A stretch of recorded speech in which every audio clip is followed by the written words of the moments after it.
Hello friends, आज हम बात करने वाले सॉल्यूशन यूनिट के अगले पार्ट के बारे में। अगली कोलिगेटिव प्रॉपर्टी पढ़ेंगे। एक कोलिगेटिव प्रॉपर्टी हम पढ़ चुके हैं, relative lowering of vapour pressure, और कल हमने आइडियल और नॉन आइडियल सॉल्यूशन के बीच में डिफरेंस पढ़ा था। ठीक है, आज हम बात करने वाली अगली colligative property elevation in boiling point. ठीक है, एलिवेशन इन बॉइलिंग पॉइंट, ये हमारी कोलिगेटिव प्रॉपर्टी है। उससे पहले, इसको पढ़ने से पहले हम थोड़ा सा डिस्कस कर लेते हैं कि कोलिगेटिव प्रॉपर्टी क्या होती है। कोलिगेटिव प्रॉपर्टी वो प्रॉपर्टी होती है किसी भी सॉल्वेंट या सॉल्यूशन की कि जो number of moles, number of particles के ऊपर डिपेंड करे, उसके नेचर के ऊपर डिपेंड ना करे। ठीक है, अब जैसे देखो एलिवेशन इन बॉइलिंग पॉइंट ये पढ़ रहे हैं हम। अगर हम सोल्यूशन बना रहे हैं, क्या कहा हमने, सोल्यूशन बना रहे हैं, और वो सोल्यूशन किसके द्वारा बनाया आपने, नॉन वोलाटाइल्स, किसके द्वारा, सोल्यूशन को हम बना रहे हैं नॉन वोलाटाइल सोलवेंट के द्वारा। किसके द्वारा बना रहे हैं, नॉन वोलाटाइल सोल्यूट, सॉरी। ठीक है, सोल्यूट हमारा क्या रहेगा, नॉन वोलाटाइल। तो आपको मैंने पहले भी बताया था, नॉन वोलाटाइल्स क्या होते हैं, जो वेपर्स के अंदर जल्दी से कन्वर्ट नहीं होते हमारे पास। ठीक है, अब देखो जो सोल्यूट है वो नॉन वोलाटाइल है, तो जो वेपर प्रेशर है वो उसका सोल्यूशन का क्या हो जाएगा, डिक्रीज हो जाएगा। ये बात हमने कल भी पढ़ी थी। ठीक है, वेपर प्रेशर डिक्रीज क्यों हो जाएगा, क्योंकि सोल्यूट है वो हमारे पास क्या है, नॉन वोलाटाइल है। अब देखो बॉइलिंग पॉइंट, अब को जैसे एक तो आप लिक्विड को गर्म करो, एक आप सॉलिड को गर्म करो, तो लिक्विड को गर्म करने में हमें कम टेम्परेचर चाहिएगा और सॉलिड को गर्म करने में हमें ज्यादा टेम्परेचर चाहिएगा। तो इसका boiling point non volatile solution डालने की वजह से क्या हो गया, हमारे पास इंक्रीज हो गया। ठीक है, अब इसके ग्राफ को थोड़ा सा ध्यान से देखना। देखो ये रहेगा हमारे पास इसका ग्राफ। इस साइड हम यहाँ पर ले रहे हैं वेपर प्रेशर को, किसको बता रहे हो आप यहाँ पर, वेपर प्रेशर। क्या रहेगा हमारे पास, वेपर प्रेशर। और यहाँ पर हम किसको लेके चलेंगे, टेम्परेचर को। क्या रहेगा हमारे पास इस साइड टेम्परेचर, और यहाँ पर आप क्या देख रहे हो, वेपर प्रेशर। ठीक है, अब देखो अगर आपके पास ये वाली जो मैं लाइन बना रही हूँ, ये किसके लिए लिखा हमने कि प्योर सोलवेंट है ना हमारे पास। जब प्योर सोलवेंट या सोल्यूट लिया था हमने, तो उसका जो वेपर प्रेशर है वो ये है। और जैसे ही आप उसमें volatile, non volatile solute add कर दोगे, तो मैंने क्या कहा था, वेपर प्रेशर क्या रहेगा, वेपर प्रेशर डिक्रीज होगा। क्या कहा था मैंने, यहाँ पर वेपर प्रेशर है वो क्या हो जाएगा, डिक्रीज हो जाएगा।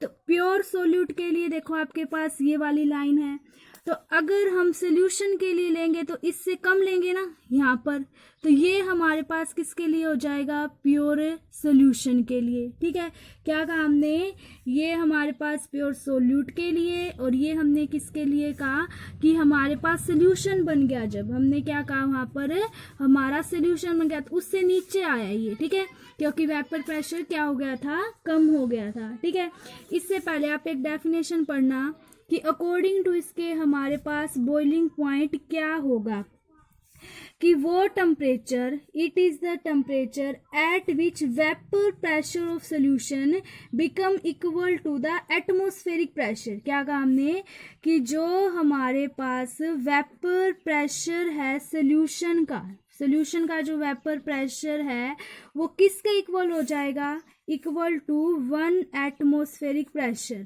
ठीक है, कि एक ऐसा मतलब कि हमारे पास 1 एटमॉस्फेयर प्रेशर का मतलब क्या है, एटमॉस्फेयर का जो प्रेशर है उसके इक्वल हो जाता है वेपर प्रेशर ऑफ सोल्यूशन। क्योंकि सोल्यूशन नॉन वोलाटाइल हो गया, जब इसके अंदर प्रेशर है वो एटमॉस्फेयर प्रेशर के बराबर हो जाएगा, तो कुछ कुछ इसमें भी वेपर बनने क्या हो जाएंगे, स्टार्ट हो जाएंगे।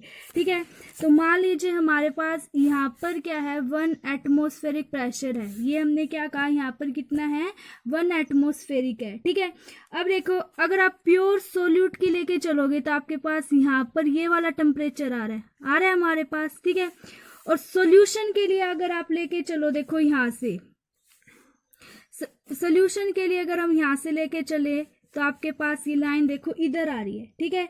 ये तो हमने क्या कहा, जो हमारे पास टेम्परेचर है वो क्या है, प्योर स्टेट में, ठीक है, प्योर सोल्यूट का।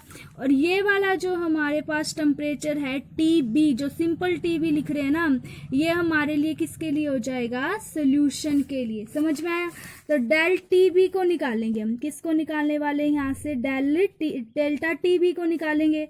तो जो बॉइलिंग पॉइंट है सोल्यूशन का, माइनस कर देंगे हम boiling point of solute at the pure state, ठीक है। कैसे लिखोगे, टी बी है वो हमारे पास रहेगा बॉइलिंग पॉइंट ऑफ सोल्यूशन, किसका बॉइलिंग पॉइंट रहेगा, सोल्यूशन का बॉइलिंग पॉइंट ऑफ सोल्यूशन। और टी बी नोट है वो क्या रहेगा, boiling point of pure solute, क्या रहेगा हमारे पास, वो प्योर सोल्यूट का जो है वो क्या रहेगा हमारे पास, बॉइलिंग पॉइंट रहेगा, ठीक है। तो ये क्या रहे, प्योर सोलवेंट, ठीक है, टीबी नोट। तो डेल टीबी को निकाल सकते हो आप, टीबी माइनस क्या हो जाएगा, टीबी नोट, ठीक है। उसके बाद देखो ये हमारे पास कोलिगेटिव प्रॉपर्टी है, तो डेल टीबी की वैल्यू है वो डायरेक्टली प्रोपोर्शनल होती है किसके, मोलेलिटी। और मोलेलिटी मैंने तुमने फर्स्ट वीडियो में, अगर आपको इसकी कंसंट्रेशन टर्म पढ़नी है तो आप सोल्यूशन यूनिट का पार्ट 1 देख के आओ। मोलेलिटी क्या होता है हमारे पास, कि नंबर ऑफ मोल्स, क्या कहा हमने, number of moles of non volatile solute, क्योंकि हमने यहाँ पर क्या लिया है, नॉन वोलाटाइल सोल्यूट लिया है। और बाय में हमारे पास क्या रहेगा, मास ऑफ सोलवेंट, और किस में रहेगा mass of solvent, in kilogram KG, ठीक है। तो डेल टीबी, अब प्रोपोर्शनलिटी के साइन को हटाएंगे तो हम यहाँ पर लिखते होते हैं कांस्टेंट के बी एम, और के बी क्या होता है, कांस्टेंट होता है जिसको बोला जाता है मोलर इवोल्यूशन कांस्टेंट, क्या बोलेंगे, मोलर इवोल्यूशन कांस्टेंट बोलते हैं, ठीक है। और इसकी जो वैल्यू है वो डिपेंड करेगी किसके ऊपर, सोलवेंट के ऊपर इसकी वैल्यू डिपेंड करती होती है, ठीक है। उसके बाद देखो यूनिट अगर हम के की निकालेंगे, क्या निकालने वाले हैं, यूनिट ऑफ के बी। तो अब देखो इसकी एम डेल्टा टीबी को हम किसने मापेंगे, केल्विन के अंदर टेम्परेचर को, के बी के लिए हम निकाल रहे हैं, और एम को मतलब कि मोलालिटी को हम किस में मापते होते थे, किलोमोल पर केजी, ठीक है। तो के बी के लिए निकालोगे तो आपके पास इधर क्या रहेगा, केल्विन सेम का सेम, और इस साइड आएगा तो वापस क्या हो जाएगा, केजी बाय मोल। तो ये किसकी यूनिट हो जाएगी हमारे पास, के बी की। और के बी को डिफाइन कैसे करते हैं, अब देखो del T B is equal to K B M. अगर आपकी मोलालिटी 1 है, क्या कह रहे हैं हम, मोलालिटी 1 है, तो जो डेल के बी है जो कांस्टेंट है वो हमारे पास किसके इक्वल हो जाएगा, डेल टी बी के इक्वल हो जाएगा, ठीक है। अगली नेक्स्ट प्रॉपर्टी पढ़ने वाले हम डिप्रेशन इन फ्रीजिंग पॉइंट, क्या पढ़ने वाले हैं, डिप्रेशन इन फ्रीजिंग पॉइंट। देखो वहां पर बॉइलिंग पॉइंट इंक्रीज हो गया था और फ्रीजिंग पॉइंट डिप्रेशन मतलब कि कम होता है, ठीक है। अब देखो ये बात अभी हम पीछे पढ़ के आए हैं कि नॉन वोलाटाइल अगर हमने वहां पर सोल्यूट ऐड किया, क्या कहा हमने, अगर नॉन वोलाटाइल सोल्यूट ऐड करोगे तो अभी आप बताओ वेपर प्रेशर क्या हो जाएगा हमारे पास, डिक्रीज। वेपर प्रेशर क्या होगा अपने पास, डिक्रीज, ठीक है। अब देखो इसका भी हम ग्राफ पढ़ते जैसे हमने उसका ग्राफ पढ़ा था, इधर वही वाली बात, वेपर प्रेशर, और यहाँ पर अब नीचे क्या रहेगा हमारे पास, टेम्परेचर, क्या रहेगा नीचे हमारे पास, टेम्परेचर। अब देखो ये आप वही बात मान रहे हो प्योर सोलवेंट के लिए, ये हमने क्या कहा, कम है उसका वेपर प्रेशर, सोल्यूशन के लिए नॉन वोलाटाइल, वही हमारे पास नॉन वोलाटाइल सोल्यूशन ऐड करने के बाद देखो ये मैं लिख देती हूँ आपको, ये तो है आपके पास प्योर सोलवेंट के लिए, किसके लिए है ये आपके पास, प्योर सोलवेंट के लिए। और ये वाली लाइन हमें बता रही है सोल्यूशन के लिए, किसके लिए बता रही है, सोल्यूशन, और जिसमें आपने नॉन वोलाटाइल सोल्यूट ऐड किया है, क्या ऐड किया है, नॉन वोलाटाइल सोल्यूट हमने वहां पर ऐड किया हुआ है, ठीक है। अब देखो वेपर, ठीक है, क्या कह रहे थे हम, देखो फ्रीजिंग पॉइंट वो वेपर प्रेशर है लिक्विड स्टेट का कि एट वो टेम्परेचर जिसके ऊपर वेपर प्रेशर लिक्विड स्टेट का किसके इक्वल हो जाएगा, vapour pressure of solid state की। जो आपने नॉन वोलाटाइल डाला है वो भी तो कुछ वेपर बनाएगा, तो जो मतलब कि उसके इक्वल हो जाता। अब देखो ये थोड़ी सी तीनों ग्राफ लाइनों को ध्यान से देखना, ये प्योर सॉल्वेंट के लिए, ये सोल्यूशन के लिए जब हमने नॉन वोलाटाइल सोल्यूट उसके अंदर क्या किया था, ऐड किया था, और ये भी लिक्विड है। और ये आप सॉलिड सॉल्वेंट के लिए, ये वाली लाइन है वो किसके लिए है, सॉलिड सॉल्वेंट के लिए। और आपने फ्रीजिंग पॉइंट अभी अभी क्या कहा फ्रीजिंग पॉइंट देखना जरा ध्यान से कि वेपर प्रेशर है वो लिक्विड स्टेट का किसके इक्वल हो जाएगा, vapour pressure of solid state. तो अब देखो इस सॉलिड का इसके बराबर हो गया, यहाँ पे हम इसको किसके लिए टी एफ ये फ्रीजिंग पॉइंट लेके चल रहे हैं, सॉल्वेंट के लिए। दिख रही है ये वाली लाइन, देखो पतली पतली ये, और ये जो आगे वाली लाइन है ना ये आप लेके चल रहे हो freezing point for a solution, ठीक है। और डेल टी एफ की अगर हम यहाँ पर वैल्यू निकालेंगे तो क्या हो जाएगा, फ्रीजिंग पॉइंट एट प्योर अपने पास प्योर सॉल्वेंट का, और माइनस हमारे पास क्या हो जाएगा, T freezing point for solution, ठीक है। सेम इसी टाइप से डेल टी एफ है वो भी डायरेक्टली प्रोपोर्शनल रहेगा एम के मोलैलिटी के। मोलैलिटी अभी अभी हमने पढ़ा था, number of moles of non volatile solute by में mass of solvent in KG, ठीक है। अब देखो प्रोपोर्शनैलिटी के साइन को हटाएंगे तो क्या आ जाएगा, कांस्टेंट आ जाएगा। कांस्टेंट को आप क्या लिखोगे, के एफ एम, ठीक है। के एफ हमारे पास क्या रहेगा, ये भी एक कांस्टेंट है जिसको बोला जाता है मोलल डिप्रेशन कांस्टेंट। क्या बोला जाएगा, मोलल डिप्रेशन कांस्टेंट। इसको भी डिफाइन कर सकते हो कि के एफ है वो किसके इक्वल हो जाएगा, डेल टी एफ के इक्वल हो जाएगा अगर हमारे पास एम की वैल्यू क्या हो गई, 1 हो गई, ठीक है। अगर इसकी यूनिट पूछोगे निकालोगे तो वही रहेगी हमारे पास, क्या रहेगी, केल्विन किलोग्राम, क्या रहेगी, केल्विन किलोग्राम पर मोल्स, ठीक है। अब देखो हम इन दोनों को जल्दी जल्दी रिवाइज कर लेते हैं। देखो एलिवेशन इन बॉइलिंग पॉइंट क्या कहा था, ये भी कोलिगेटिव प्रॉपर्टी रहेगी, मतलब कि जो number of moles, number of particles, number of ions के ऊपर डिपेंड करती है। सोल्यूशन बनाया था हमने नॉन वोलाटाइल सोल्यूट से, तो वेपर प्रेशर उसका क्या कर गया था, डिक्रीज, और बॉइलिंग पॉइंट इंक्रीज किया था क्योंकि उसके अंदर नॉन वोलाटाइल डालोगे तो वेपर बनाने के लिए टेम्परेचर ज़्यादा चाहिएगा, ठीक है। फिर मैंने आपको ग्राफ से बताया था कि आपने इस साइड तो वेपर प्रेशर को लिखा है, यहाँ पे आपने टेम्परेचर को लिखा है।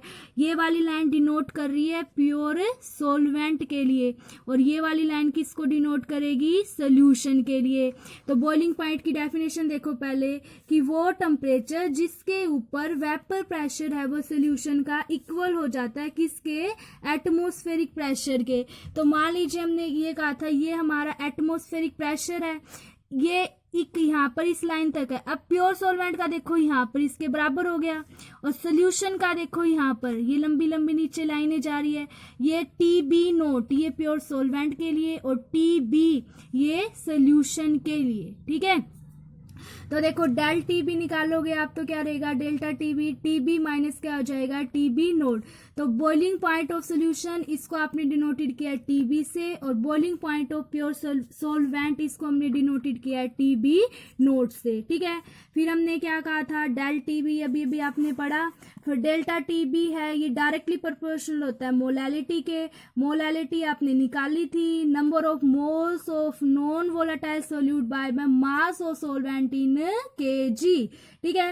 डेल टी बी है अब आप कांस्टेंट प्रोपोर्शनलिटी के साइन को हटाओगे तो यहाँ पर क्या आ जाएगा, कांस्टेंट के बी, ठीक है। के बी क्या रहेगा हमारे पास, एक कांस्टेंट है जिसको बोलते हैं मोलल इवोल्यूशन कांस्टेंट। यूनिट देखो इसकी क्या हो जाएगी, हमने निकाली थी केल्विन किलोग्राम पर मोल, ठीक है। केबी की वैल्यू वो अगर हम मोलैलिटी को 1 रखते हैं तो केबी किसके को आ जाएगा, डेल टी बी के, ठीक है। अगली प्रॉपर्टी देखो, depression in freezing point, non volatile solution add करना है तो वेपर प्रेशर हमारा क्या हो जाएगा, डिक्रीज, ठीक है। फिर देखो हमने यहाँ से क्या कहा, ये वेपर प्रेशर वाली लाइन, ये टेम्परेचर, ये देखो थोड़ा सा ध्यान देना, ये प्योर सोलवेंट के लिए जो मैं टिक कर रही हूँ ये किसके लिए है, प्योर सोलवेंट के लिए। अब देखो जब हम पेन को यहाँ नीचे लेके जा रहे हैं, ये वाली है सोल्यूशन के लिए, दोनों लिक्विड में है ना। इससे पहले आप फ्रीजिंग पॉइंट की डेफिनेशन पढ़ो, देखो it is the temperature at which vapour pressure of liquid, कि लिक्विड का जो वेपर प्रेशर है, जो लिक्विड स्टेट का, वो किसके इक्वल हो जाता है, vapour pressure of solid state. तो अब देखो यहाँ पे हम सॉलिड के लिए बना दिया अपन ने, ठीक है, ये सॉल्वेंट के लिए, ये सोल्यूशन के लिए। ये सॉलिड वाली लाइन इसके प्योर सॉल्वेंट के यहाँ आ गई, तो इसको आप ऐसे नीचे लेके जाओगे, ये TF नोट मतलब कि फ्रीजिंग पॉइंट सॉल्वेंट का, और ये वाली लाइन जब यहाँ पर मिल रही है, ये फ्रीजिंग पॉइंट हो जाएगा हमारे पास सोल्यूशन का। उसके बाद देखो अगर आप यहाँ से डेल TF की वैल्यू निकालोगे, किसकी वैल्यू, डेल TF, तो वो किसके इक्वल हो जाएगा, TF नोट मतलब कि freezing point at pure state, और माइनस क्या रहेगा हमारे पास सोल्यूशन का, ठीक है। फिर सेम वही ये भी डायरेक्टली प्रोपोर्शनल होएगा मोलैलिटी ऑफ सोल्यूशन। मोलैलिटी आपने पढ़ाई था, number of moles of non volatile solute by mass of solvent in kg, ठीक है। उसके बाद देखो डेल TF है, इसमें भी हम प्रोपोर्शनलिटी को साइन को उठाएंगे तो एक कांस्टेंट आएगा KF, उसको बोला जाता है मोलर डिप्रेशन कांस्टेंट। क्या बोलोगे, मोलर डिप्रेशन कांस्टेंट। KF की वैल्यू भी किसके ऊपर डिपेंड करती है, सॉल्वेंट पे, ठीक है। TF है, उसकी यूनिट अगर आपसे कोई पूछा जाए तो क्या रहेगी KF की, केल्विन किलोग्राम पर मोल्स, ठीक है। और इसमें क्या कहा, डेल्टा TF है वो किसके इक्वल होएगा, KF, अगर हम M की वैल्यू, मोलैलिटी की वैल्यू क्या लेते हैं, 1। ओके थैंक्स फ्रेंड आज का वीडियो देखने के लिए। अगर आपको वीडियो अच्छा लगे लाइक करें, शेयर करें, चैनल को सब्सक्राइब